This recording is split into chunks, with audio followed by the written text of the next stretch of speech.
my Lord God, Shem, Father in heaven, thank you for waking me up this morning and reuniting my soul and my body so that I can serve your divine will. Because it's like my favorite thing to do of all fucking time. It is so much fun.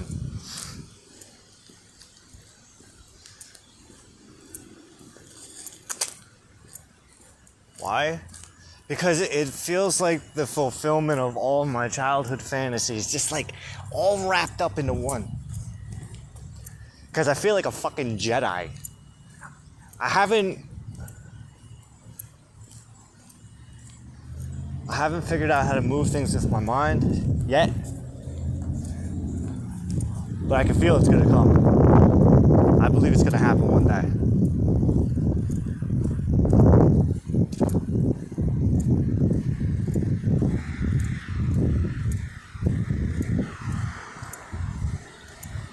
Why? Because it's something I've always wanted to do. Like, I've always wanted to know how to perform, how to interact with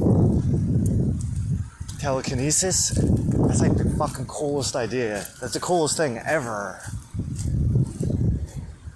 And just one force choke. That's. I want to do all the force powers, even the bad ones. I know how to do force drain. I know that's a thing. And even force heal. I can do force heal. I've experimented with it. Definitely experimented with force drain. That's a thing. That's called energy vampirism. It feels kind of grimy doing it, but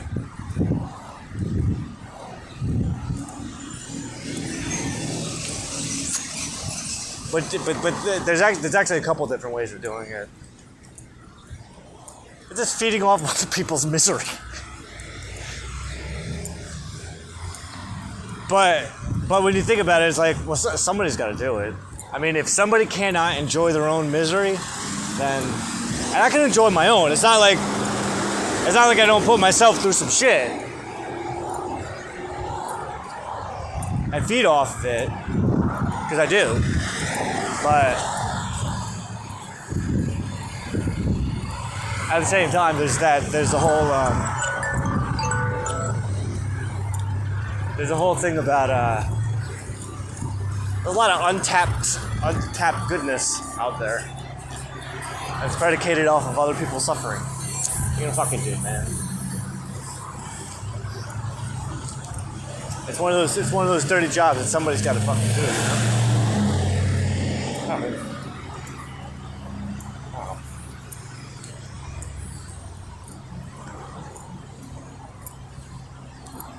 Am I still fasting? No.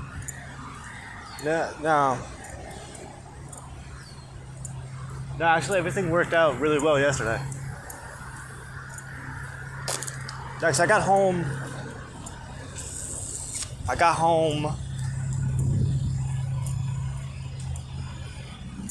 As soon as I finished recording that last video. And then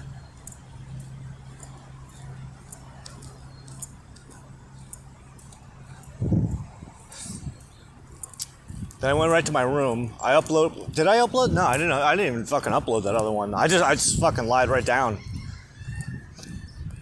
Because I was really feeling it. And then I put on Hyalung. Because I was lying there and I'm feeling like a lot of, do I want to say rage? Well, I started to get a headache. I started to feel pain. I started getting annoyed. So I put on Hyalung, and that was really helpful. That was awesome. That was like really fucking dredging up dark side energy.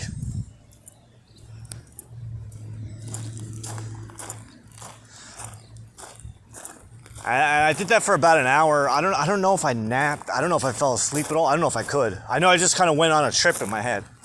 What happened? I went on a trip in my head.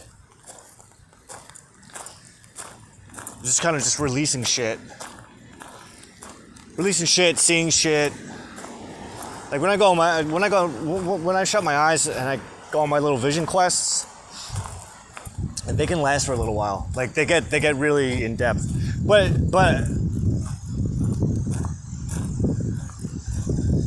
how do I explain them? I don't know. It's like watching a movie. It's like watching a dream. It's like being in a dream it's like lucid dreaming. It's like being in a dream, but you're fully aware of it. Like I don't control anything that's going on. I just kind of do my best not to. I do my best just to kind of just shut my eyes and just let whatever's happening happen. I just pay attention to what's going on. And then by watching what's going on, it gives me an idea of what the message is. Does that make sense? Like usually there's there's talking, I'm interacting with the environment. There's people that are in the environment. Sometimes I'm watching memories. Sometimes I'm like watching memories. I'm there and analyzing them. Sometimes I'm on like adventures with people I don't know. You know, it's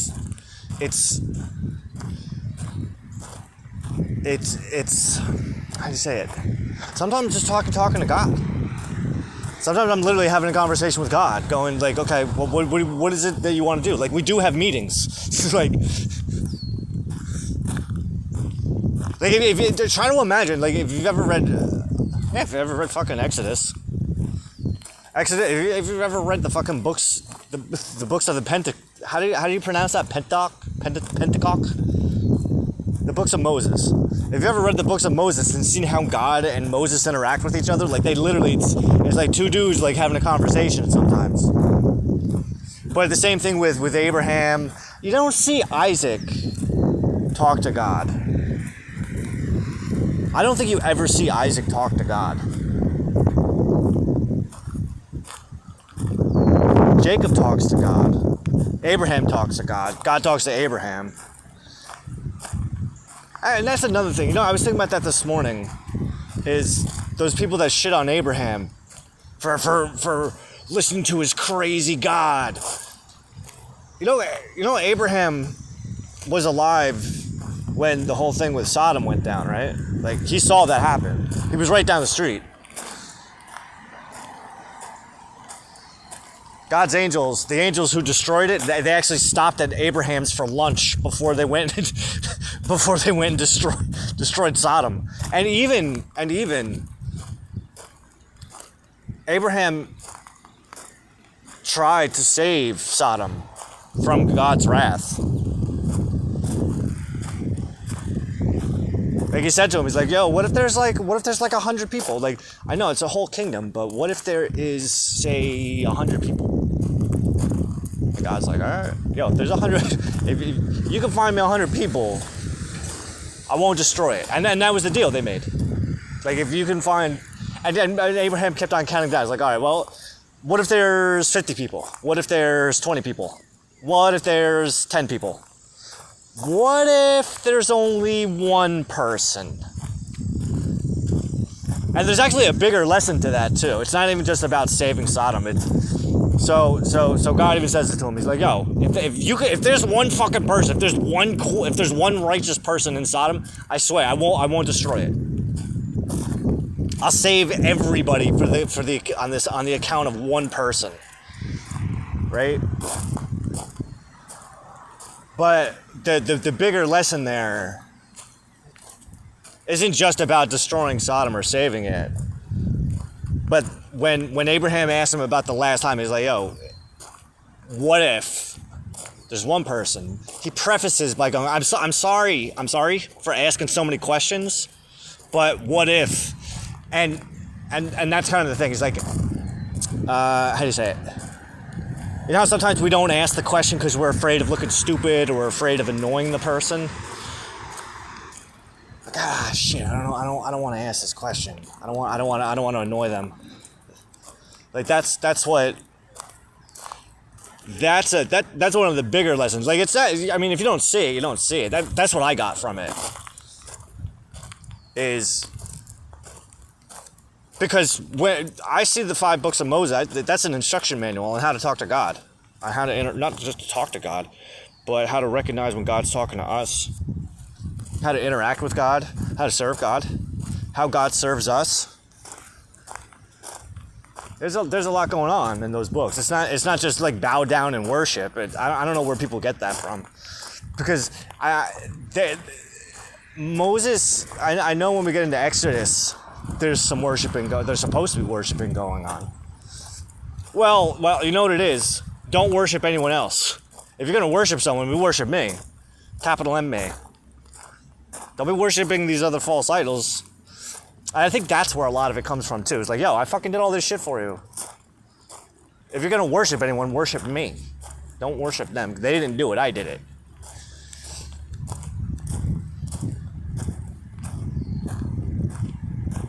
And not that the idols don't exist. Idols exist. They're fucking divine entities. But they aren't the boss. Like, that's like going to the Hugo Boss full price store in the Borgata and then praising the store manager for the company doing well. Nah, he's just all the great decisions, wow, you're doing a wonderful job with the company. No, you're doing a fine job with the store. Give yourself a pat on the back, bud. This is an amazing company that you built. No. Manager doesn't do anything. The managers are like idols. Even the CEO is just a fucking idol.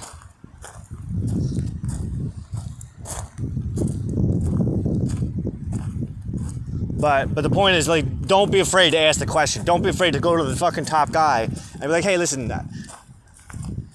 I wanna refute you. Like, and that's a part of it too. Don't be afraid to question God. Abraham gets like shady about it. He's not shady, but he gets a little shook up about it. Like, I'm sorry. He's getting very apologetic. I'm sorry, I don't want to bother you with all these stupid questions, but no, there ain't no fucking stupid questions. If you ask me a stupid question, I'm gonna give you a stupid answer. How about that?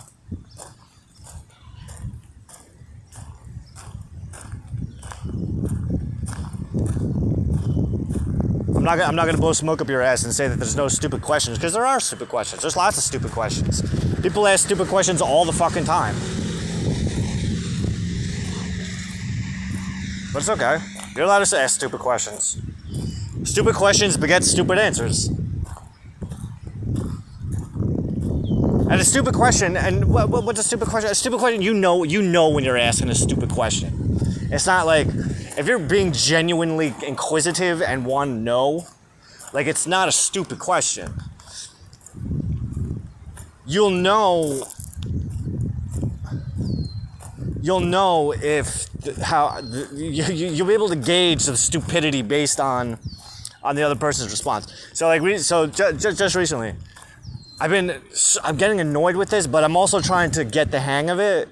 It's like mindlessly scrolling through Facebook, right?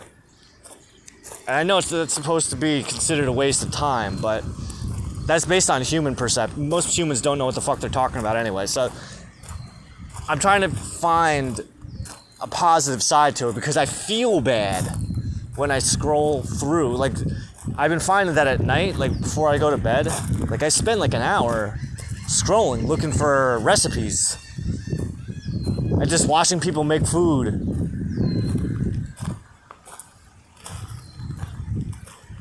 And then I tag myself in them so that next year Facebook will remind me about that recipe. It's like, oh shit, I forgot all about that. Because I want to be in my mission is to be in a place in my life in the future, in the near future, where I can make some of these foods and eat like a fucking king every single night, because I don't have to worry about money anymore, you know? And this is a part of it. This is a part of it. This is a huge part of it. So one of the tasks I'm working on, right? One of the how do you say it? So we all have our own little personal missions. One of my missions right now, one of my goals, one of my some of the deeper parts of the inner work that I'm working on right now is recognizing that I don't have to get a job like other people because I have a job. It's very difficult for me because I live in an environment where what I do is not considered a job. And this is a part of my job. It's not the totality of my job, but it is a part of it. And the irony is that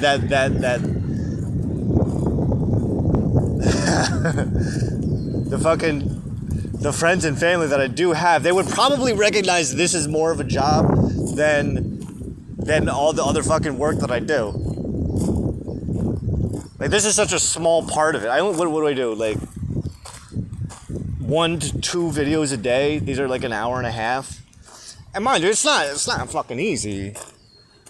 Talking for 2 hours. I ain't gonna say that because I make it look easy as fuck. It's taxing. Like, yeah, I could do, like, obviously I can do it more than once a day.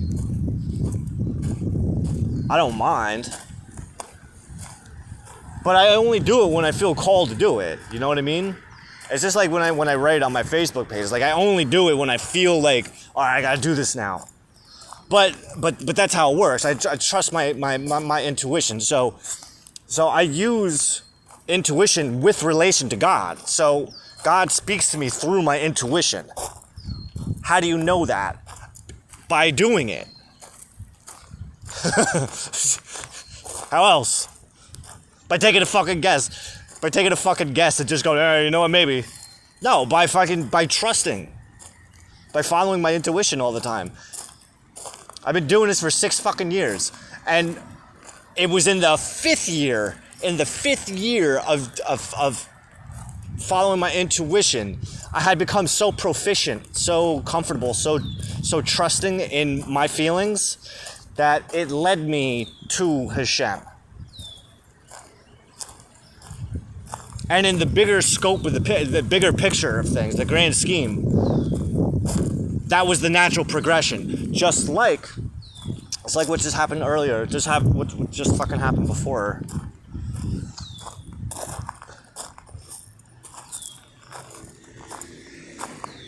Pagan jewelry. Yeah, that's a thing.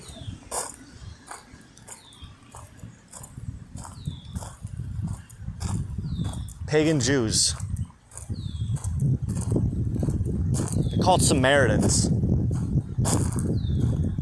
Well, Samaritans are descendants of Joseph, where the traditional orthodoxy, the traditional Orthodox Jews, yeah, they're descendants of Israel altogether, but they claim more ownership of David, of coming from the line of David. Not that they put any less importance on Joseph, it's just heavy emphasis on David. I mean, there's emphasis on everybody, I know, but everybody's mostly excited for David to be resurrected. Through most shock. But on the flip side, you have the Samaritans.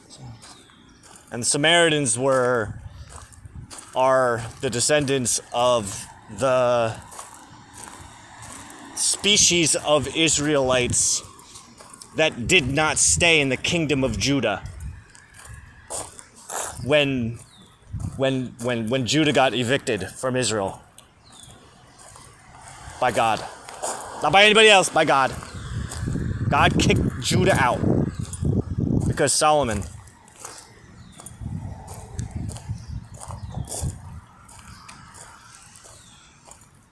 If you look at the big picture of it, like, it makes sense. Like, Solomon went down the pagan route, fucking with idols, but that wasn't his job to do. But then when the Assyrians conquered the Israelites, the northern kingdom, the kingdom of Israel. When the Assyrians conquered the kingdom of Israel, the Samaritans were then interbreeding with the with the Israelites.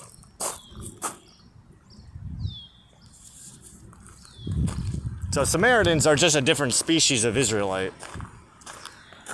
It's a different kind of Jew.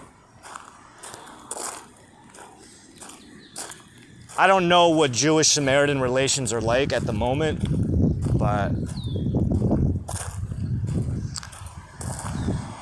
I know there are some Samaritan. I was looking at Wiki, even though I fucking hate Wiki. Wiki? What the fuck is Wiki? Wiki. Why didn't you say Wiki? Did I pronounce it Wiki? That's why. I don't know, Hashem, I don't really feel like going on one of these like Samaritan Jew fucking rants. What? Well, no, because what was going through my head before? Because when I was writing before, I started thinking about once I realized I had to upload the video from yesterday, which gets pretty fucking heavy. It dawned on me about how every time I'm recording, it keeps on defaulting. I keep on defaulting back about my family. And I feel like I'm attacking them. I guess I went a whole big thing against my mother's husband. I went after him like a rabid dog. But then this morning when I was when I was writing, like I was thinking about how I keep on reverting back to them because it's leading me somewhere. And that's why I was kind of excited to get out here and record today, because like, you know what? I feel like there's gonna be I'm gonna have a delicious breakthrough if I keep on allowing myself to fucking get on them.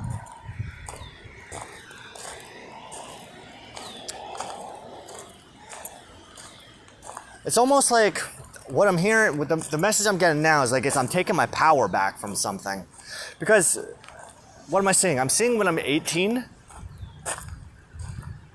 I'm seeing when I'm 18. I never really had a relationship with Mike. I mean, I did. I did. It's just it wasn't like my brother and my sister. Like I never lived with the guy. This is the first time I living with the guy.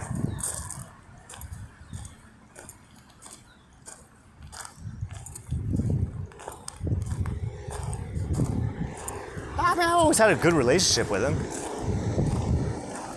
But maybe it's being in such close proximity. Or maybe it's because I live in like a completely different reality as everybody else. Is that it? How to merge two different realities. Yeah, you know what happened yesterday? I know I'm bouncing around. I'm not talking to anyone in particular. This is for me. And you. What was up with that whole monk? I was out here talking about self-denial and I got home and then I looked on YouTube and there's a fucking monk talking about how he lives in self-denial.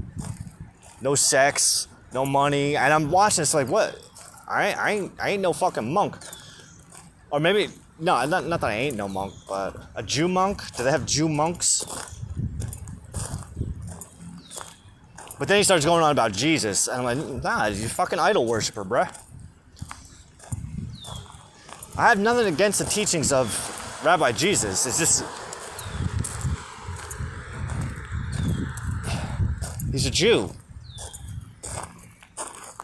And I get it. He's the son of God, but so am I. So is every Jew. Every Jew is a fucking son of God.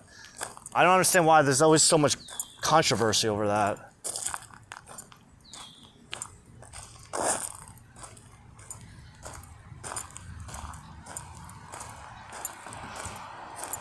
This fucking asshole. It was just like it's something I picked up from The Chosen. Something I picked up from The Chosen show. I got the impression that part of what he was doing was also he believed in himself, right? And that was the most important thing.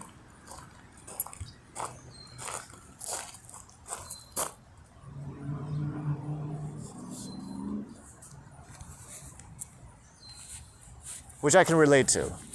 Like that's a big one. If you don't believe in yourself, then you're not gonna be able to do that job. That's not the type of job that Jesus was doing. What kind of job was he doing? He was doing the Moshiach job. He was doing the Messiah job. You say you believe that Jesus was the Messiah? Well, for that time, Joseph was the Messiah too. For his time. Joseph was the Messiah for his time. Moses was the Messiah for his time. Like, the whole shit ton of Messiah. What the fuck are you talking about? David was the Messiah for his time. Like,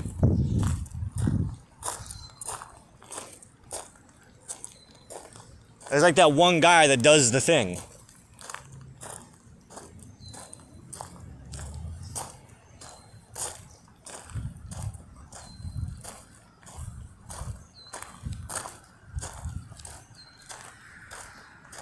You know?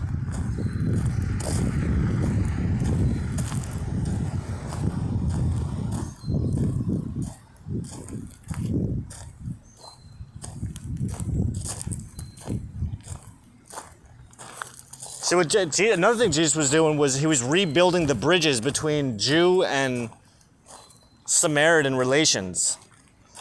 Because the next Messiah is a Jew and a Samaritan mixed into one. It's a Jew Messiah. I mean, a Jew Samaritan. A Samaritan Jew.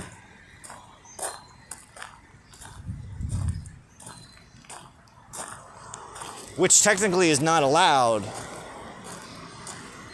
from the rabbinical standpoint. But rabbinical Jews, Orthodox Jews, they're not allowed to be the Messiah. They only represent like a small portion.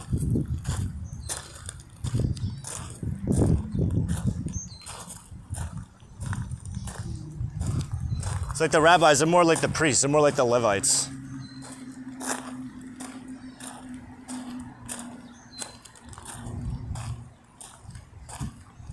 I mean, you got all the other Jews, but you got your religious Jews, you got the other Jews, blah, blah, blah, blah, blah, blah, blah, blah, blah.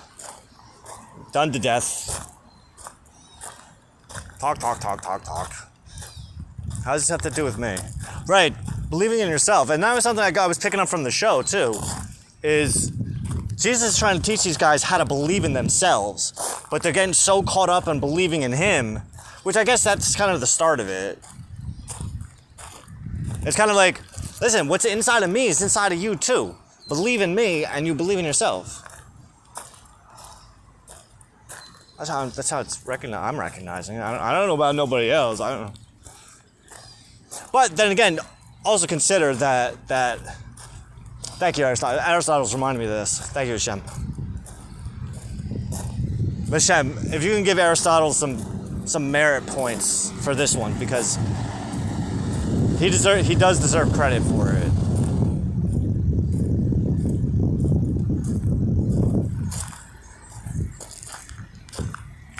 Yeah, I'll sponsor him. Oh my God, I had the coolest idea this morning. So I'm working through the 6th chapter of prior analytics, right? Well, it started last night. And it started yesterday. And the video yesterday, I had this thought about how syllogism is demonstrated in the 3 forms of syllogism.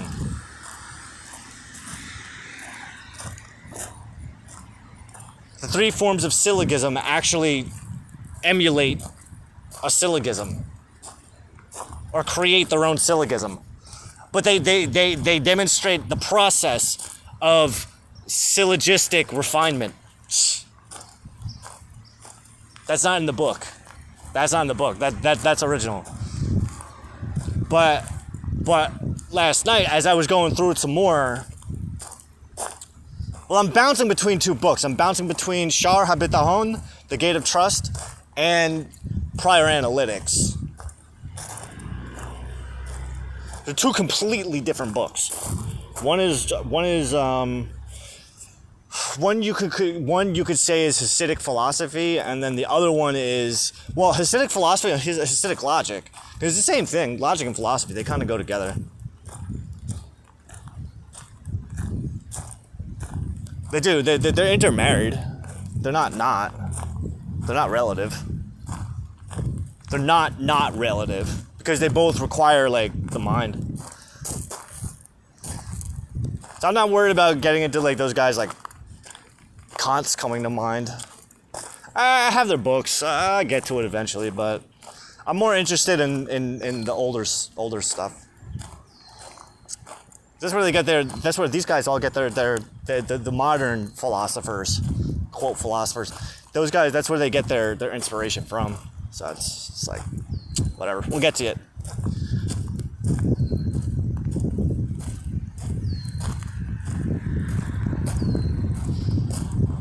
So with the Gate of Trust, Hasidic philosophy is basically like everything is, well, here's the hard part. So try to wrap your head around this one, right? So everything is basically predestined, but there's free will. So, well, that's a good point. I didn't even think about it like that. So try to imagine that. Is that true? Is that how I could see that? I could actually see that. No, what Hashem is telling me is try to imagine that Jews have free will. It's the non-Jews who don't have free will.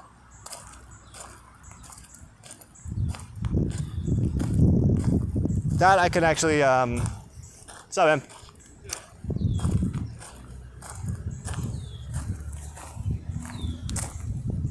Were you the fellow that rolled a cigarette for me a couple weeks back? You wouldn't happen to have a rolled one, would you? It's a good shot. I'll give myself an A+ for credit for even asking.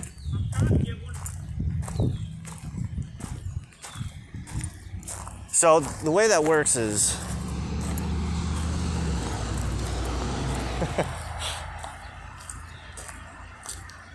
So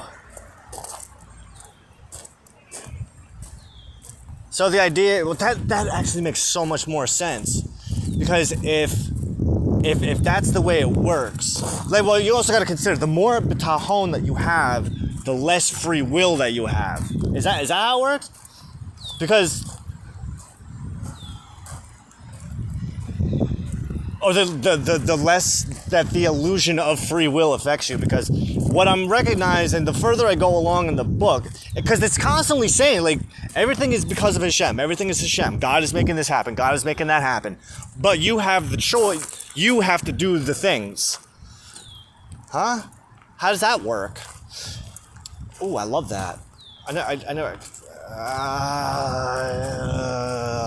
We're marrying two conflicting ideas coming on right now. Two opposing thoughts trying to take precedence over each other. Which is not impossible. That's why you gave me the thought. Try to imagine that it's both at the same time. Which goes back to something that I used to say when I used to read cards for people, which was about how it's a mix between fate and free will. Predestiny and free will at the same time. There's a little bit of both. And it's like a varying mix. How much free will do you have versus how much of what you're doing is predestined. But now my thing is this, is that when I think backwards, even the times where I thought I was making a choice, the choice worked into unless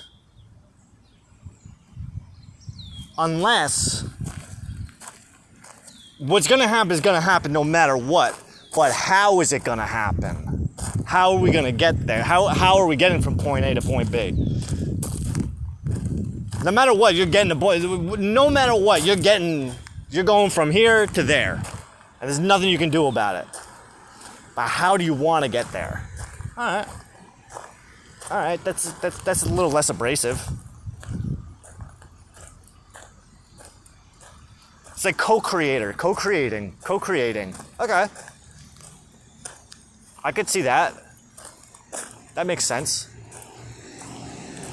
Like, you know what's gonna happen. Yeah, but if you know what I'm gonna do before I know what I'm gonna do, how is that?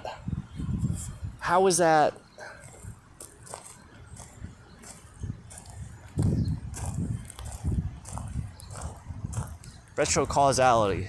Retrocausality versus causality. Not everybody can exist in a retrocausal reality. At least not yet. Well, I mean, they do. Can't recognize it. So I guess it has to do with the state of awareness, how much, what degree, what level of conscious awareness that the person has. Well, I guess so, because I can't imagine that most people would be able to pick up the Gate of Trust and be able to fucking just read it. That's something, I feel like that's a specialty book that kind of calls that like Torah, but for that matter. That's not one of those things that you can just pick it up. If you're not ready for it, it's not going to make any sense. That makes sense. You have to have a certain amount of life experience. Because it's supposed to help you... All right. Because it's supposed to help you better understand your own life experiences. And it's not going to call to everybody because, one, the fucking thing is not... It wasn't written for everybody. It was written for a very specific people. A very specific people to help you remember where you came from. Because in today's world, there's not much emphasis on who are you. Who are you? Most people think about the right now. They don't think about... That's a good point. I never even thought about that. Who are you? So who am I? So the caterpillar wasn't asking Alice who she was right this fucking second. Who are you? Who are you? Where do you come from? What makes you you? I'm not asking you to... It's a rhetorical question. It's not something you're supposed to fucking just answer. It's a rhetorical one. Oh. Never thought of it like that before.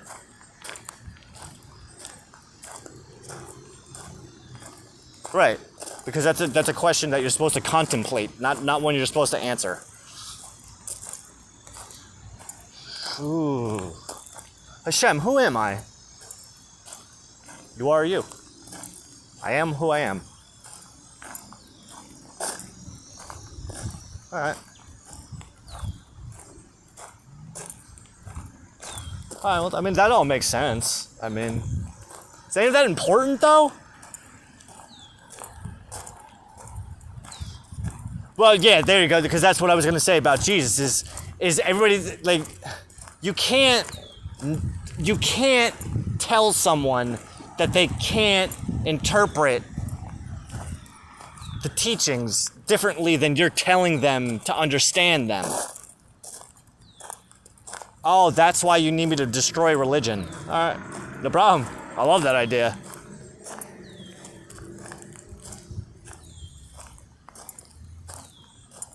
The fucking ideologies. Ideologies. Ideology comes from following idols. Pay attention to the wording. Just like, oh, yeah, thank you. Again, Aristotle. Yeah, but and see now, okay. And that's why I wanted you to give Aristotle merit points because I'm thinking back to On Interpretation, first chapter, when he's talking about how the words we use, the sentences that we use are composed of words, and the alphabets that make up those words are the symbols used by the soul to express its voice, its purpose. And the soul expresses its voice in alignment with its purpose, as long as one is in alignment with said purpose. Like, for instance, Aristotle, his purpose was to teach, like, some heavy shit, but he was also aware, he wasn't ignorant to the fact that not everyone was going to get it right, and that, what the fuck? And that And that, because that's what he warns. That's what he alludes to in that first chapter, is that don't settle for surface. Don't settle for what you're seeing on the surface, because the soul of the speaker is encoded within the teachings with what they're saying. So allow your soul to speak to you. Allow your soul to decode the message. And he goes into how every nation is going to use a different language, which is going to have a different alphabet. But at the very core of every language, he doesn't really go this far. I mean, he does. It depends how deep you want to go with it. I mean, at the core of every language, they say, right? Hashem, because this is where this all started. I remember this. I don't even remember where the fuck I heard this, but 6.5 years ago, when I first decided I wanted to understand Hebrew, it was because of this saying that I remember hearing, that the spirit of a culture is encoded within its language. And I wanted, and the Jews came to my mind, and I wanted to know what that meant in relation to Hebrew. I needed to know. Because, and the reason for that is because I don't subscribe to a religion. I never have. But I've also never discounted God. I always had a challenging time believing. And that's why, again, 6.5 years ago, I spoke to God for not the first time. It was the first time we had a relatively human conversation. And I said straight up, like, if you give me a reason to believe, I'm all yours. And from that point on, that's when everything changed. That's when everything just started falling into alignment. And a lot of weird shit started happening. Maybe that's a good place to start. I wasn't writing then, though. That was like in between. Like the first time I really like wrote was around October 17th. Now, mind you, I had written like a couple articles for like a couple websites, but nothing groundbreaking. I wrote a review for a couple of video games, and I wrote 2 articles on political corruption, but nothing so profound as to what I write about now. It's me. I wonder how I would do it writing a video game review.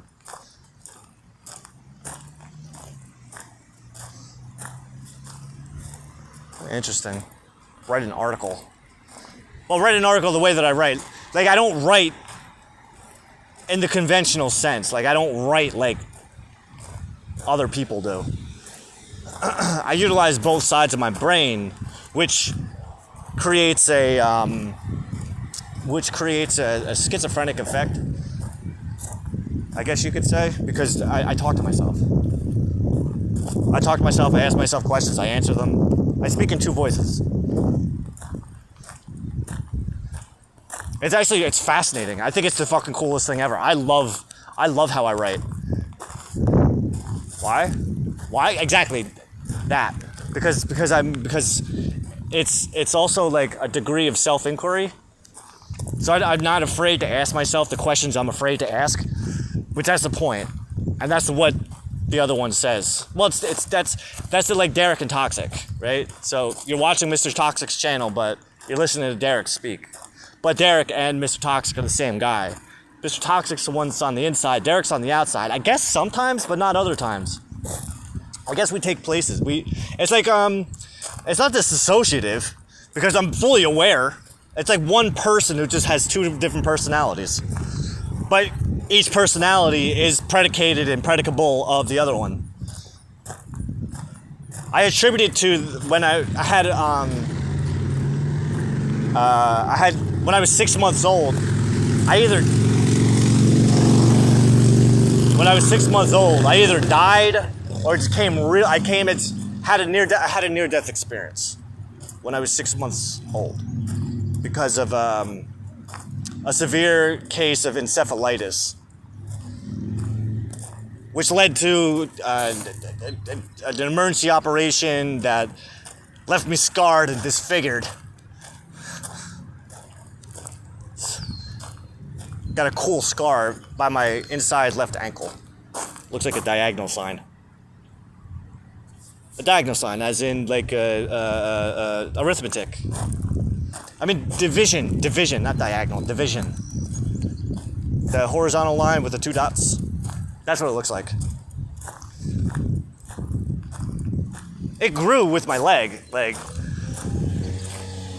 I have to imagine that as a 6 month old baby, my leg was probably the width of the fucking scar.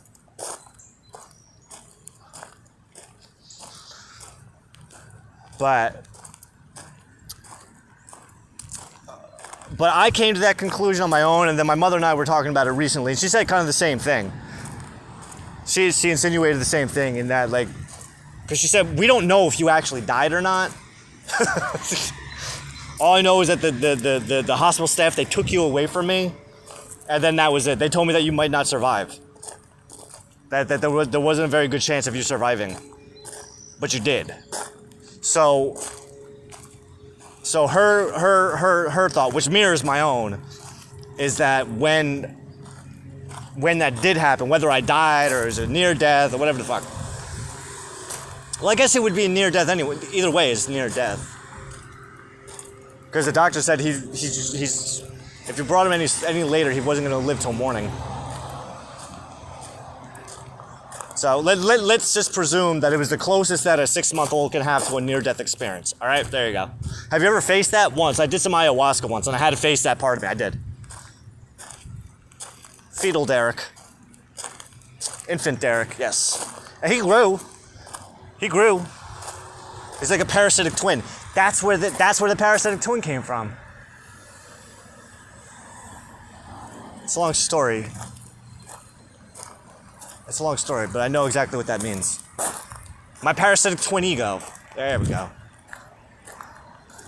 Ever since I was a kid, I used to want a parasitic twin. But I have even better. I have a parasitic twin ego. So we were talking about how I do practice the force strain. Well, most shock. I was talking about how I know how to do force strain, and it doesn't have to be on real people either. I can force drain. I can actually literally force drain non-fictional people. But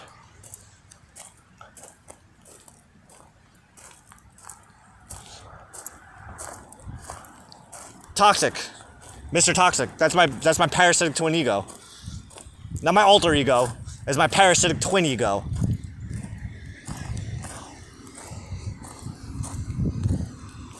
Like, I have a toxic side. I have a narcissist side. Like, I know that I'm a narcissist. Like, I ain't fucking...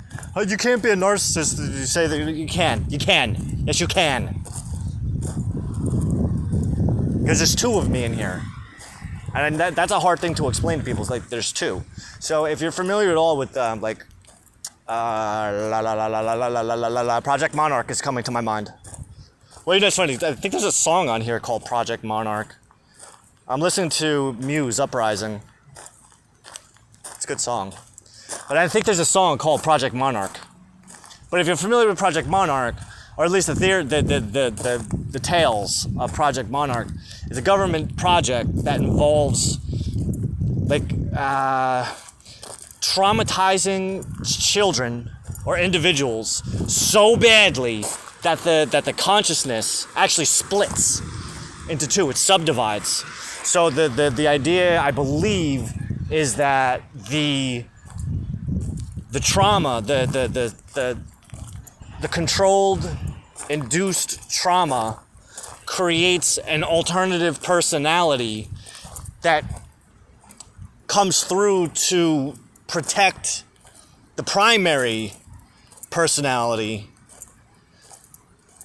It kind of like how they say, like, people block shit out, like traumatic experiences. People will block them out. Right, kind of think of the same thing. But that aspect of the consciousness that blocks out the traumatic experience, the idea is to bring that subconscious aspect to the conscious. Or unconscious. Unconscious to the conscious. But then, who's coming to my mind? Young? Gotta bring the conscious to the unconscious to the conscious. Yeah. Blah, blah, blah, blah, blah, blah, blah. Yeah, so exactly what I was talking before, about being in like lucid dreaming while I'm awake. When I go on my little mental trips. I do it all the time. I'm doing it right now. I've always been doing it. That's not, like, I know exactly what it is. Astral traveling, astral traveling while conscious and aware. I'm astral traveling while I'm in where I'm at. So right now I'm watching myself flying over a city. It's called your imagination. Right, that's how it works. What do you think the astral realm is? The astral realm is the imagination. The imagination is an aspect of the astral realm. How do you know that? I don't know. God just told me. I can only say what He tells me to say. If you go back to I would recommend if you'll understand that more. If you go to the Book of Numbers, and then I believe it starts in chapter 23, when the king of Moab, Balak, commissions the Gentile prophet Balaam, to curse the Israelites while they are camped on the outskirts of Moab. It's really intense.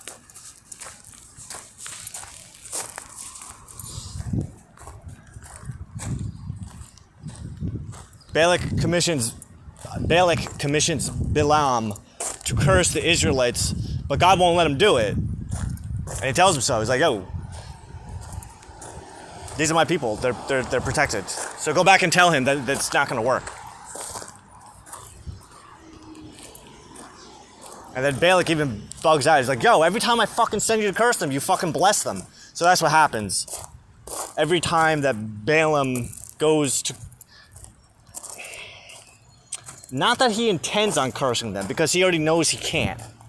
He's just trying to demonstrate that point to the king so the king gets off his ass. Because the king's being a fucking pest.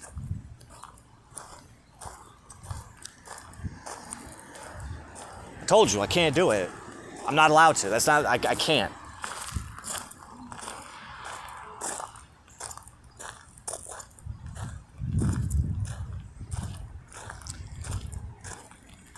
I'm so confused right now.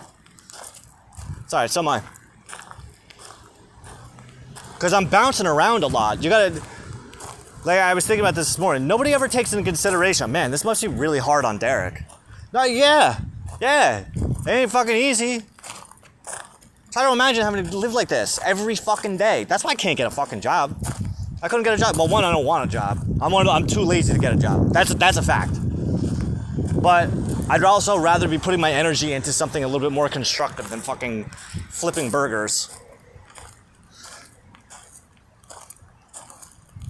Because my mind has been telling me since I was a kid, you shouldn't be doing any of this. This is not for you. You're made for bigger things. Okay. It sounds a little too good to be true, but now I'm just embracing it. Yeah, you know what? Fuck it. My mind has been telling me that since I was a kid. Hashem has been talking to me since I was a child, telling me that I was made for more than what everyone else is. So I'm embracing that. Sorry. Not sorry. Sorry, not sorry. Sorry, not sorry for embracing my full potential through God. The Lord Hashem, Master of the universe, King of kings, my Father in heaven, who just introduced me to this whole new calendar system by the Vedics, the Hindus and the Vedics, where the new moon is the halfway point. The new month begins on the full moon. What? Or actually, technically, the day after the full moon. Like, what the fuck? You want to talk about a fucking, like a what? A what the what?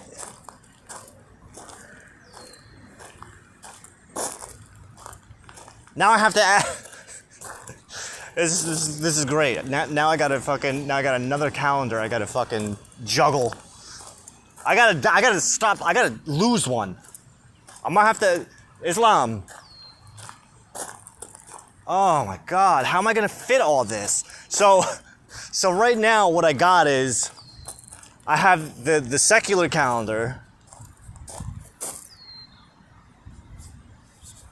Right, I got the secular calendar. Today's July 20, year 2024, at approximately 14:38, which is equivalent to 2:38 p.m. And this is all in my journal shit too. I got all this written down. I have a plan to eventually introduce my journals into this so that you can actually see what I'm talking about. Well, I have to because it's part of the project. The 6 years of reflection, which goes through everything in a... So now I'm wondering about... Well, it goes through my entire life for the past 6 years over the course of a lunar cycle, by lunar cycles, by the cardinal phases of the lunar cycles. We're not going by months, we're going by lunar months.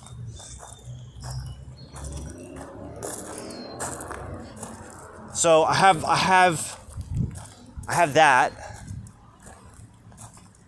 So every day when I start my journals, I start with the day, but then also where the sun is positioned in relation to Vedic, in relation to sidereal / Vedic astrology and Western astrology, which they're the same but different. Then I keep track of where the moon is in relation to Vedic, sidereal, and Western astrology. Then I keep track of what time the sun rises, what time it sets, because that's important. That's how we know when the day begins and when the day ends. And when the... So I have, yeah, but even that's split up because I have day, which starts at sunrise and ends at sunset, and then we have night day, where the day begins at sunset and ends at sunrise. So we got those two. Then I have the Hebrew calendar, the Hebrew Jewish calendar, which the new day begins at sunset.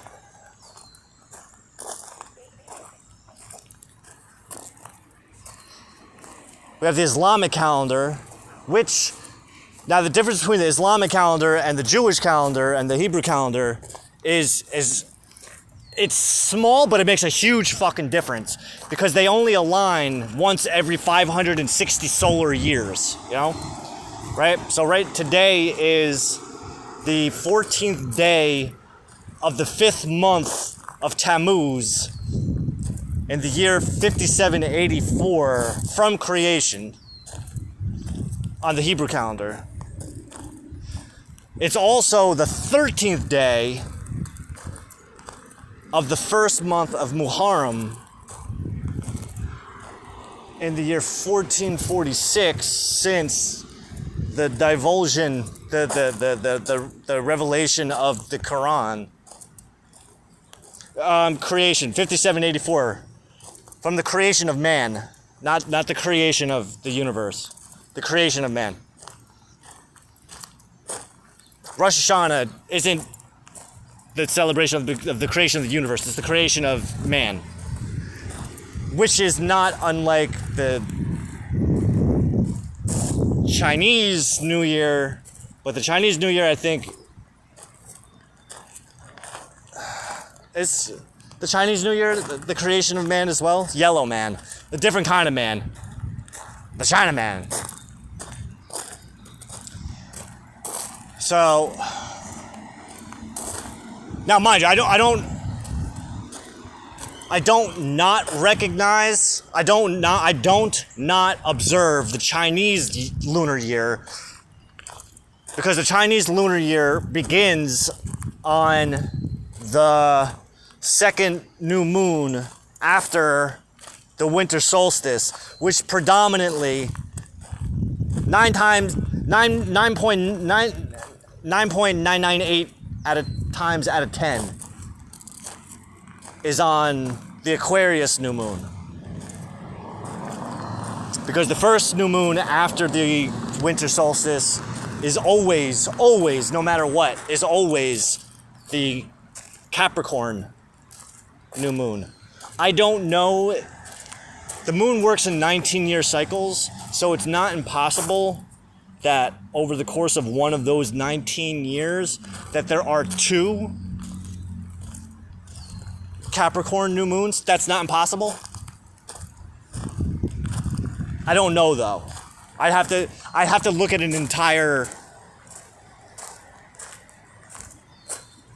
I'd have to look at the cardinal lunar phases over the course of fucking 19 years to know for sure. Because they repeat every 19 years. So the Western zodiac, right? So if you were to follow the lunar cycles through the Western and sidereal zodiac, they repeat themselves over 19 years. Every year is going to be a little bit different. Every year it's going to look different, but once we get back to once every 19 years the moon is back in the relative position in relation to this Earth and the Sun to the day, within a range of up to 20 hours. Within a range of up to plus or minus 3 to 8 degrees. 1 to 10 degrees from where it was 10 years ago. It's pretty fucking precise. You can observe it through any Western or sidereal zodiac chart map. It's pretty dope. I found it on accident. I found that out on accident. I actually thought it was 38-year cycles, and then because I was reviewing my journals.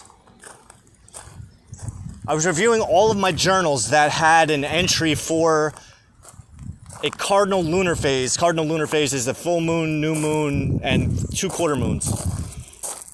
I was going through all of my journals that had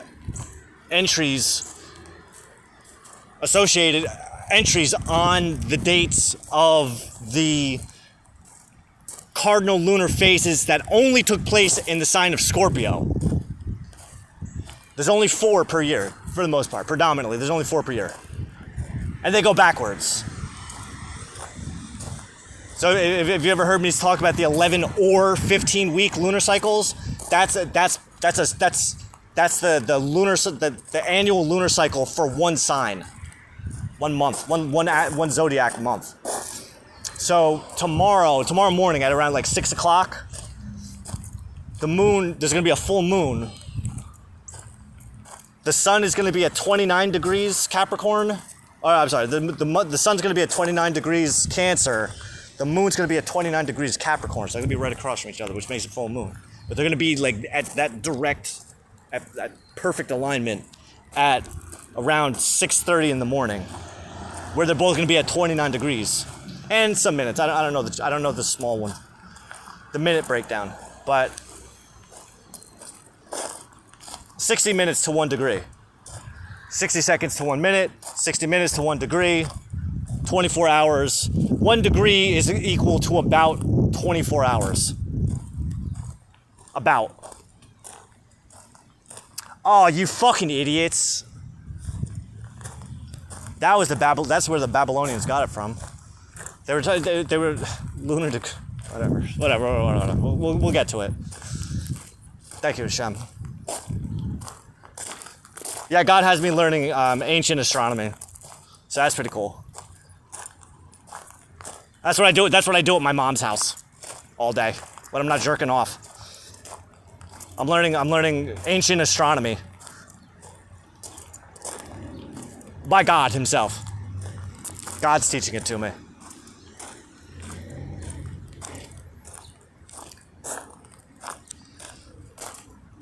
So that's at 6:30 tomorrow morning, right? 11. I mean, technically, I'm gonna make the well, no, don't even worry about it. Don't even worry about it right now. 11 or 15 weeks ago. Well, no, you know what? 15 weeks ago, because there was two Capricorn full moons this month. All right, yeah, so 15 weeks ago, approximately 15 weeks ago, exactly 15 lunar weeks ago, there was a first quarter moon in Capricorn. 11 or 15 weeks prior to that, there was a new moon in Capricorn.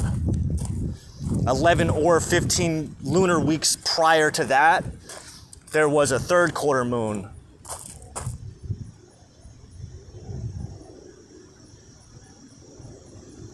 Third quarter moon in Capricorn.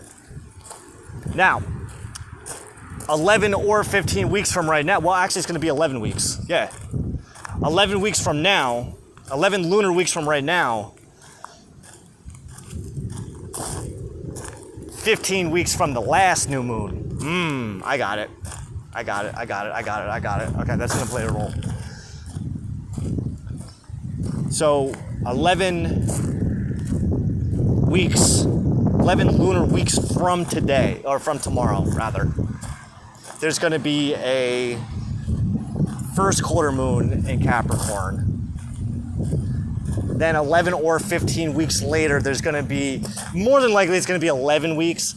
Predominantly, the thing that fucks it up, the reason I say 11 or 15 weeks is because once in a while,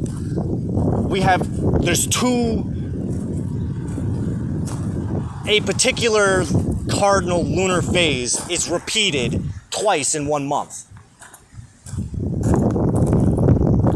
It's an anomaly that is related to the partial 13th lunar cycle every year. That's why lunar leap years, every 2 to 3 years, there's a lunar leap year where we add a 13th month. Not every lunar calendar system observes the 13th month, though. For example, the Islamic calendar does not. It does not.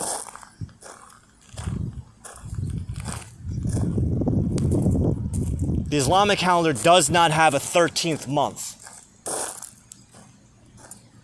It has a leap year where it might add a day. I think it adds a day or a couple days, but it does not have a 13th month. Now, that's why the Islamic calendar takes 33 years to come back around, to catch up with itself, to resynchronize with itself and the sun, for the sun, earth, and moon to realign. So meaning that Islamic holidays, they're not in the same season year to year. So next year at this time, it's not going to be the month of Muharram. The month of Muharram might be ahead by a month, or might be behind by a month. I don't know the exactitudes of the Islamic calendar yet. Sounds like you know them pretty fucking well. Well, we'll try to imagine that I said that when I'm not jerking off, I'm learning ancient astronomy. Try to imagine that I probably don't jerk off as much as you might think. Not that I don't. Probably just not as much as you think. When I do, I look in the mirror like this.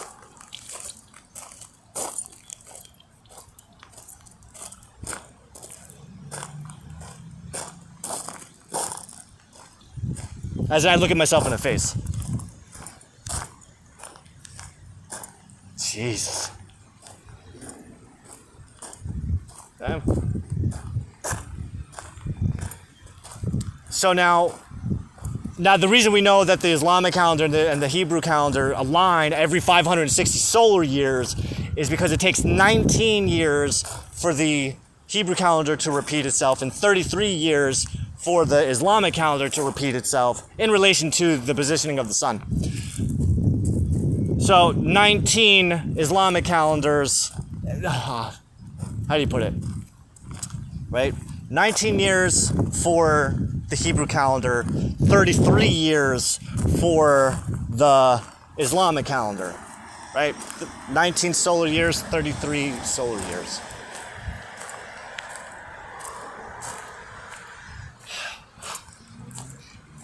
The 19-year cycle is called the Metonic. The 33 year is called the tabular. 19 tabular cycles. One tabular cycle is 33 years. 19 tabular cycles is equal to 33 Metonic cycles. Metonic cycle is 19 years.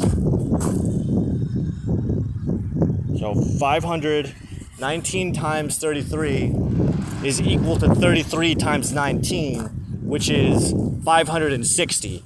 So it was 560 years ago today that it was both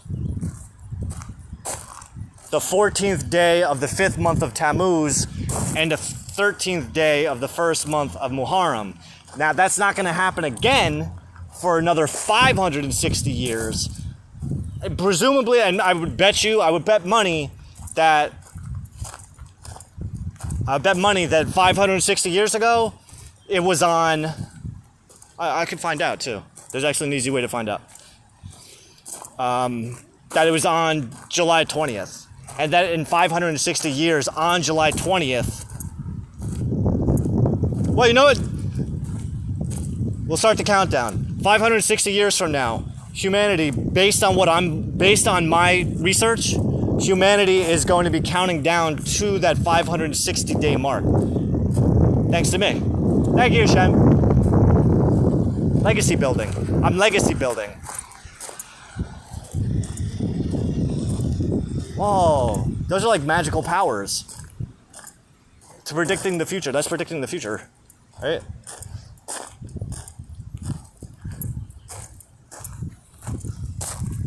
God, that'd be so awesome. You know what'd be really cool? I like this idea.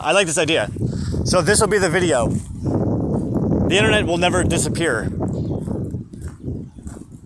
The internet is now officially hardwired into God's mainframe of the meta mainframe of the universe. So in 560 years from today, right? Humanity's washing my face. And they're listening to me talk. Probably translated into every language. As the clock ticks down to this exact time, so that we can align everything perfectly, right? So it's 2:55 on that phone. It's 14:55 on this phone. So in 560 years from right this second, humanity is collectively synchronizing their time with my time so that we can all say that we are in perfect alignment. Whoa, why? What did that do? Create some kind of energy vortex. Probably to resurrect me in some way. That's so cool. Or am I going to live that long? Do I get to beat Methuselah? I want to beat Methuselah. Oh my god. That would be so cool. If you don't know who Methuselah is, Methuselah, he's the grandfather of Enoch. Right? No, this is the grandfather of, no, he's the son of Enoch. He's the grandfather of Noah. Methuselah. He's the oldest man in the Bible. He beat out Adam by about 20 years, I think. I want to say that Adam died around like 970? How many years did he donate to David? Oh no, maybe Adam died at 930. Maybe that's what it was. Well, the Midrash, the rabbis, they teach us that David was supposed to be a miscarriage, but Adam, the first man, he foresaw, he could see through time.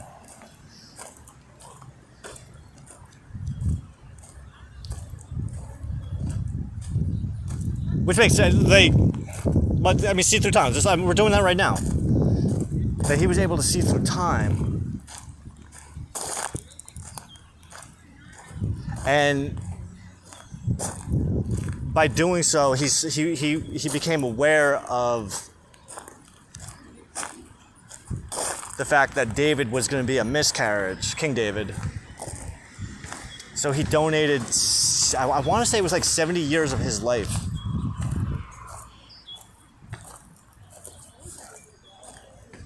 So that David would live long enough to do everything that David did. What did David do? Well, he had Solomon. He also, he didn't build the first temple, but he did bring the ark into Jerusalem. He was going to build the first temple, but God told him, he's like, nah, you got too much shit going on. Your son's going to do it. That's in the Bible. You can read that. But that's why God loved David so much. Because David was willing to. David. How do you put it?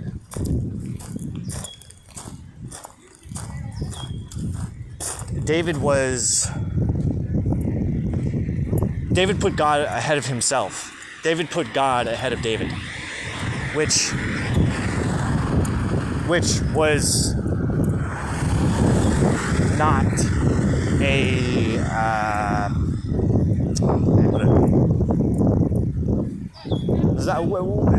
which wasn't something that happened very often, like that, right? But also David's life was really fucked up.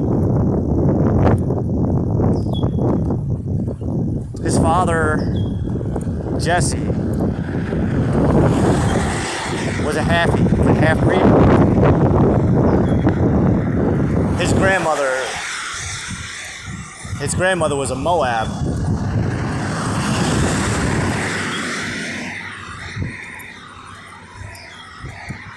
And a Moab convert, and technically that wasn't allowed. So he was under the impression that because... thank you, David. Jesse was under the impression that because his grandmother was a Moab, it put his legitimacy as a Jew at risk. So he had a plan. And it kind of drove him nuts. He went AWOL for a minute, and he separated from his wife, David's mother, because he didn't want to shame the family any further. So he decided that he was going to have sex. He was going to have sex with one of her handmaids. And if the woman got pregnant, then that would mean that he was not a legitimate heir. But if she didn't get pregnant, that's a good sign. So he proposed this to the woman, who then told Jesse's wife what he was planning on doing. So Jesse's wife, using Jew magic, she put a glamour spell on him. And he had sex with her, thinking that he was having sex with the other woman. Now, I don't know, but I got a feeling that was probably the best sex that they ever had, was when he thought he was having sex with another woman, which is probably really heartbreaking for her, because she got pregnant with David, and her husband thought this fucking whore. He called her a whore. That fucking cheating whore wife of mine. Because he was convinced that I haven't had sex with her. He knows he hasn't had sex with her. He had sex with the other lady, as far as he's aware. So when it turned out that David's mother was pregnant, he thought that she was just a cheating whore. And he treated her as such. And when she gave birth to David, everybody hated David. Because they already had like 4 or 5 kids at this point.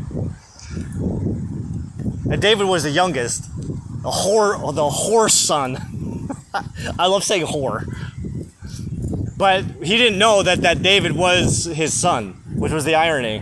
But like they treated David like shit. He wasn't allowed to eat at the table with all the other people, with the rest of the family. Like, he's the whore son. Get the fuck out of here, David. Everybody hates David. Everybody hates David so much that even the community, the townspeople hated David. Because it's just the scandalous nature of his inception. It was disgusting to people.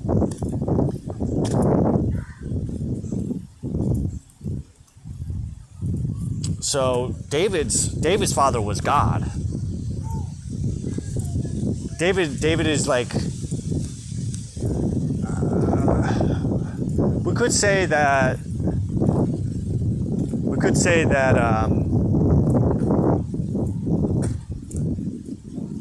it could go either way. That we could say the same thing about Joseph.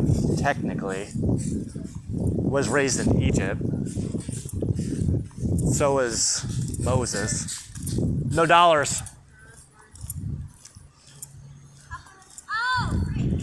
But I think David was the first son of God, technically, realistically. Because he didn't know who his father was until later on. And because everyone hated David except for his mom, because his mom knew who he was. So David was like me, in the sense like the only person he's got to talk to is God all day. He only gets to talk to God all day.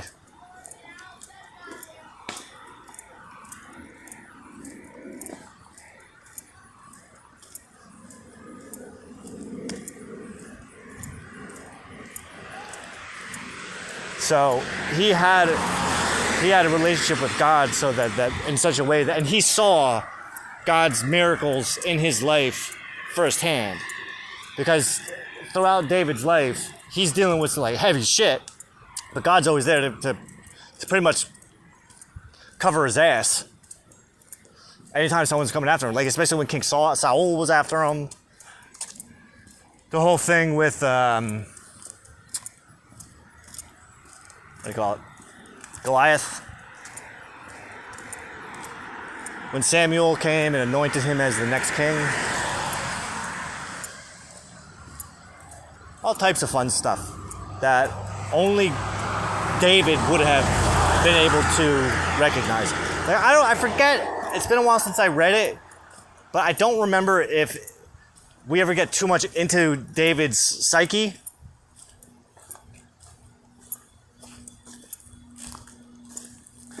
It's not very often that a lot of the stories, they get into like what's going on in the head of the person that we're talking about.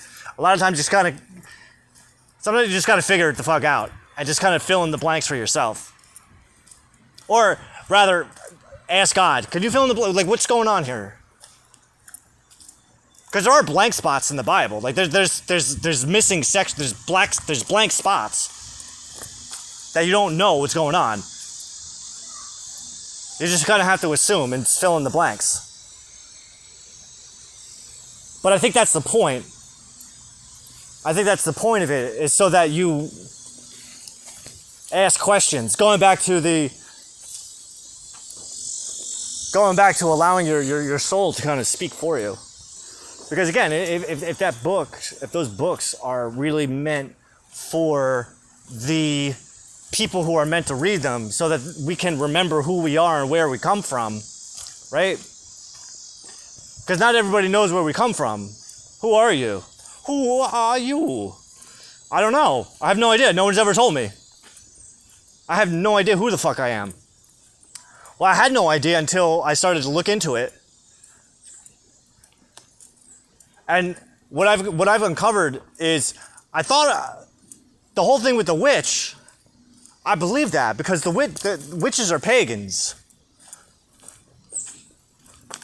Samaritans are pagans. My mother's side led me down the path of the witch. And I knew that. That was obvious. I've known that since I was a fucking kid.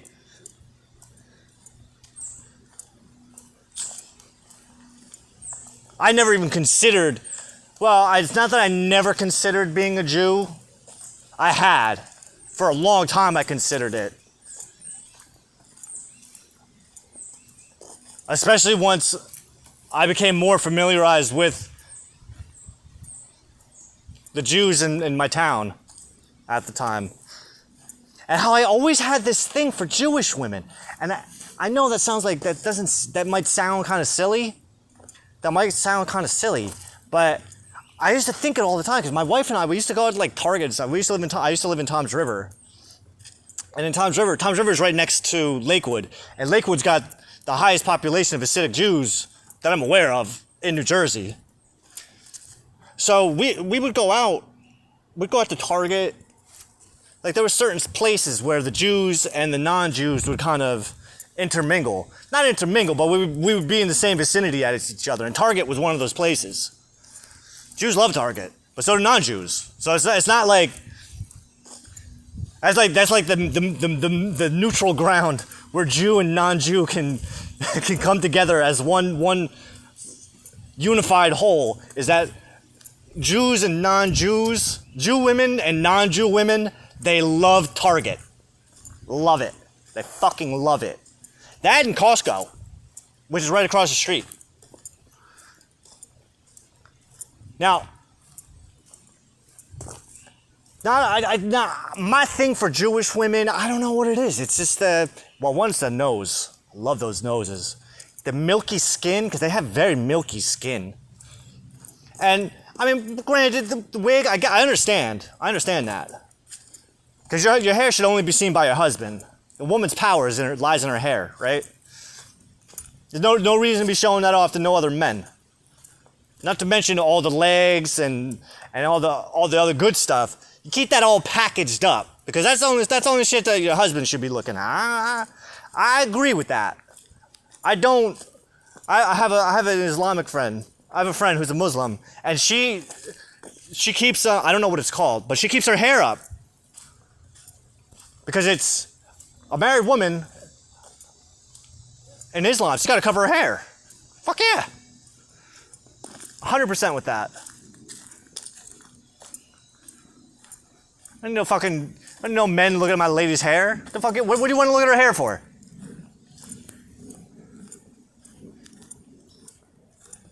I am not against conservative dressing women. I'm very much for conservative dressing women.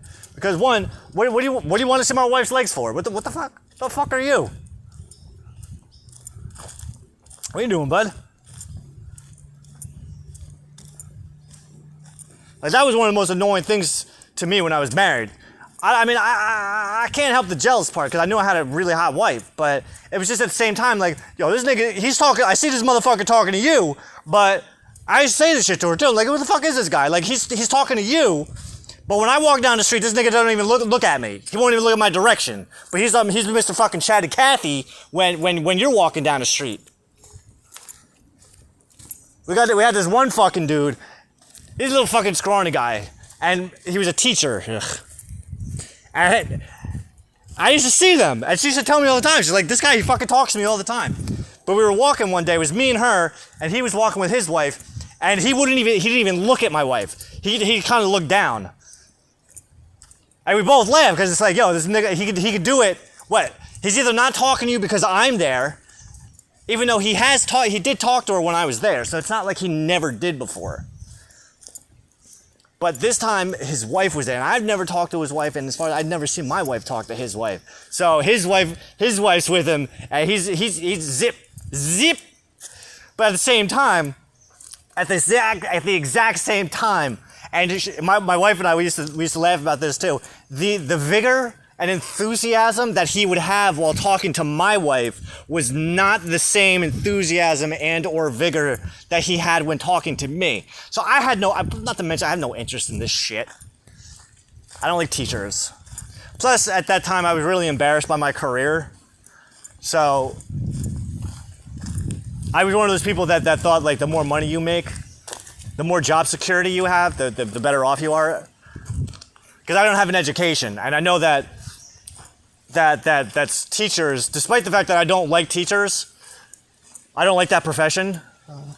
Well, it's phony. It's phony. People, they do it, because I want to teach the kid. No, bullshit. You want the tenure and you want the fucking, those are just bonuses. Those are prerequisites. And what about you, fucking Mr. Hypocrite? What are you saying? There's no prerequisites that come with perquisites? Perquisites. There's no perquisites that come with being a fucking priest of fucking Islam? I mean, a priest of Israel? Alright. Touche. Yeah, but alright. Fine. I'll settle that.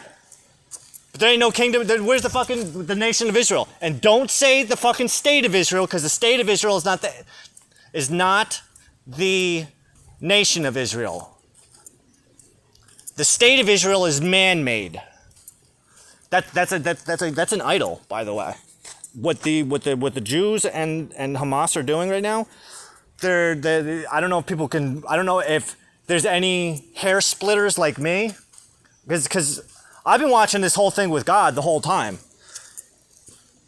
Yeah, like the Hamas attacks happened 3 weeks after Yom Kippur. Nobody noticed the fucking coincidence there? Nobody noticed that? Am I the only one who picked up on it? The irony? What is Yom Kippur? Yom Kippur is the Day of Atonement. The final judgment. You got 10 days. God brought me down the path on the 13th day of the 6th month of Elul, which is in 2 months. It's in a month and a half. Technically, it's the last month of the year, but it's the 5th month of the calendar year. Or 6th month, sorry. So, on the 18th day of Elul is the first day of what's called the 12 days of reflection. I love the 12 days of reflection. So the 12 days of reflection. So for the final 12 days of the month of Elul, so from Elul 18 to Elul 29, it's a 29-day month. You are free, unlike them. Yeah, exactly. I'm free. I'm free. I can think more freely than the rest of the Jews because I don't have somebody telling me what to think. God teaches me how to think. That way I don't have to. That's why I don't need anyone to tell me what to think. So for those last 12 days of Elul, it's called the 12 days of reflection. Each day of those 12 days is meant to be spent reflecting on one of the past 12 months of the previous year, right? 1 day, 1 month per day for 12 days straight. So the idea is that every day you're going to think about 1 day of the last month. So let's just, I'll use the secular calendar because people are more familiar with that. So on Elul 18, you're going to review the month of January. The next day, on the 19th, you're going to review the month of February. On the third day, you'll review the month of March, right? All the way up to day 12, which is then like December, so to speak. I mean, I'm using the secular calendar, but normally you would associate the Hebrew months with those days. What about when there's a 13th month? Great question. Because apparently I'm the only one who fucking thought of this one too. As far as I'm aware, but that's called the 13th day of reflection. Those are the 13 days of reflection, and instead of starting on the 18th of Elul, we start on the 17th of Elul. Because the 13th month plays a big role. It plays a really, really fucking important role. And doing a month... Am I dark? Have I been in the shadow this whole time? There we go.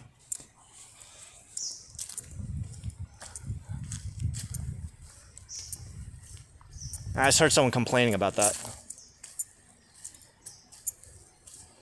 Let's see if that works.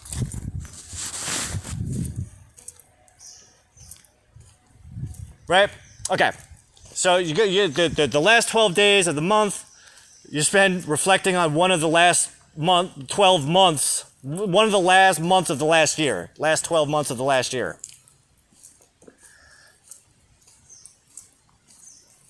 The day after, the final day of the 12 days of reflection, or 13, the last day, the day after, that's the first day of the 7th month. That's Rosh Hashanah. That is the New Year celebration. That's the universal New Year celebration of the creation of man, of Adam and Eve. So, yes, the last 6 days, or the last 5 days of the 12 days of reflection correspond with the first 5 days of creation in Genesis. New year, new contract with God, a new outlook. We're getting all the shit done. Right? So try to think of it. This is a new year, new you. New year, new you, new Jew. Why do the Jews get to have all this fun? Well, are you a descendant of Adam? Because if you are, you're allowed to celebrate it. Just like Rabbi Manis told me last year. If you're concerned on whether or not you should be here, think of it like this. If you weren't here, there would be an empty chair with your name on it. Which, even right now, is kind of making me well up even thinking about that. Love you too, Rabbi Manis.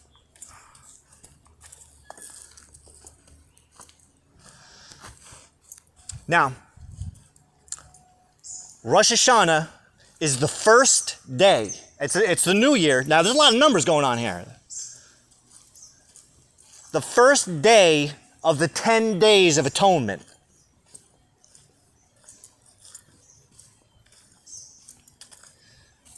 Over the course of those 9 days, and even the 10 days in total, the 10th day of the 7th month, right? So Rosh Hashanah is the first day of the 7th month.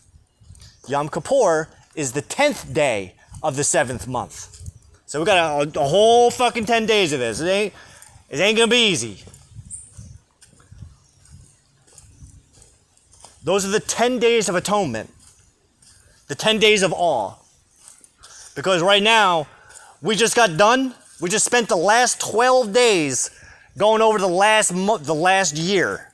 We should have a pretty good idea of what we did, what we didn't do, what we should have done, what we could have done, what we would have done, where we fucked up, who we fucked over, who fucked us over, all that fun stuff. How do we want to make this year better than last year?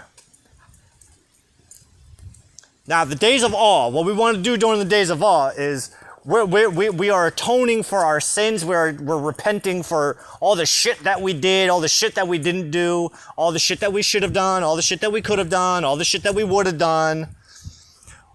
We are humbling ourselves to forgive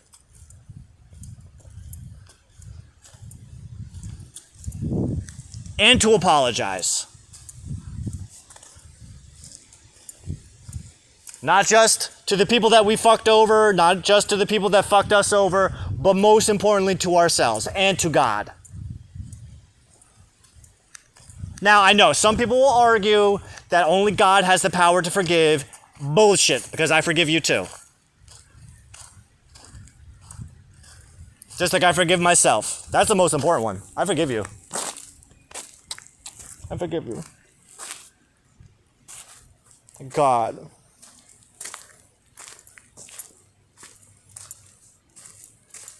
What are you forgiving yourself for? What am I forgiving myself for? Not believing in myself. For all those years of not forgiving myself. For not believing in myself. As much as God believes in me. I'm sorry, Hashem, for not believing in you. As much as I could have.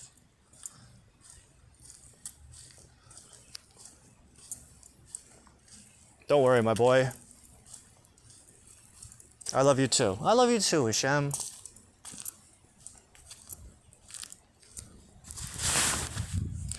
So now, on the final judgment, because here's the thing. On Yom Kippur, this is some serious shit. And it's on the last day. This is where the final judgment happens. There's two books. There's two books that are wide open in God's court. There's the book of life, and there's the book of death. What book do you want to be written into this year?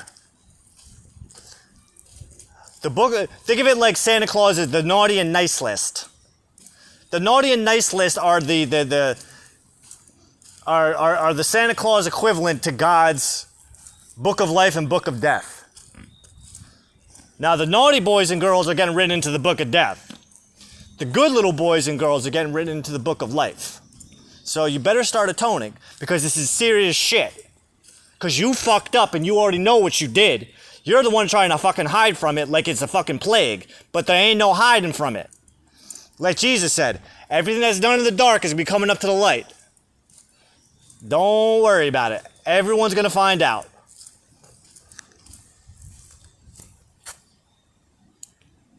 That goes for me too. It's not just a fucking threat like, oh, you know what? It goes for me too.